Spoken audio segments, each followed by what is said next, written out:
Guys, tingnan nyo itong big bike na napadaan sa amin, oh. Buti na lang guys, hindi na pa ako. Medyo swerte pa siya. Kaso kabilya pala. Grabe, oh.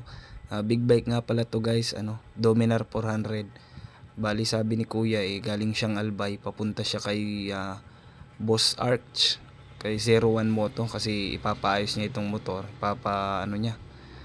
Ipapakondisyon. Kaso, andito pa lang siya may lupi kulakling. Ayan na nangyari sa kanya, oh. Nadali siya ng kabilya. Swerte pa nga niya guys talaga kasi sa kabila bumaon yung kabilya. Hindi tumama dun sa mudguard. Kasi kung nagtataon po na sa kabila lumampas, yari wasak yung mudguard. Kaya ayan po ginagawa na ni Kuya Toy-Toy, oh.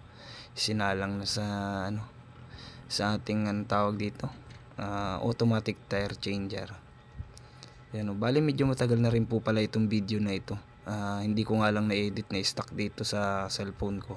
Kaya naisip ko i-upload natin para may share ko naman sa inyo guys. At ayan guys, pakatapos nga palang tanggalin dun sa mags, ayan, nilalagyan na ng pandikit. Ano po ang tawag dito? Hindi ko alam kung anong pandikit yan. Basta ang pakarinig ko dyan is solution. Na dyan ididikit yung patch. Bago po nilagyan yung solution, grinder muna po yan para kumapit. Ayan, hindi ko na naisama yung video. At maghihintay ka po ng ilang minuto niyan, papatuyuin. Tapos pag natuyo na po, ayan, ididikit na yung patch. Ayan, bali isang patch lang yung inilagay dyan ni Bayaw kasi yung pagkalampasan magkasakop na. Kaya pinag-isa na lang.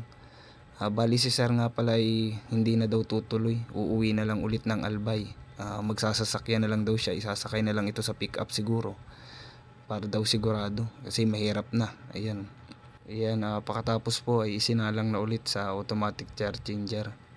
Ayan, kinakabit na ulit ni Bayaw. Napakabilis lang po talaga guys kapag may automatic tire changer, tsaka siguradong safe pa yung yung mugs, hindi magagasgasan, di ba?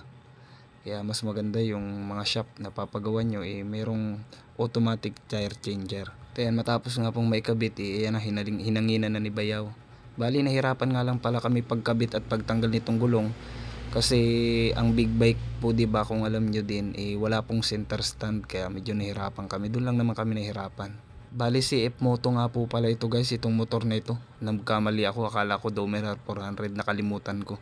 CF Moto nga po pala guys, 400cc. Ayan, oh. At ayan guys, chinek na kung sumisingaw pa yung butas at ayan, okay naman po, wala naman ang naging problema. Kinabit na rin po namin. So yun po, hanggang dito na lang. Ingat po sa ating lahat guys. Ride safe po. All goods na. Punta pala siya kay Idol Boss 01 Moto. Kay Boss Arch.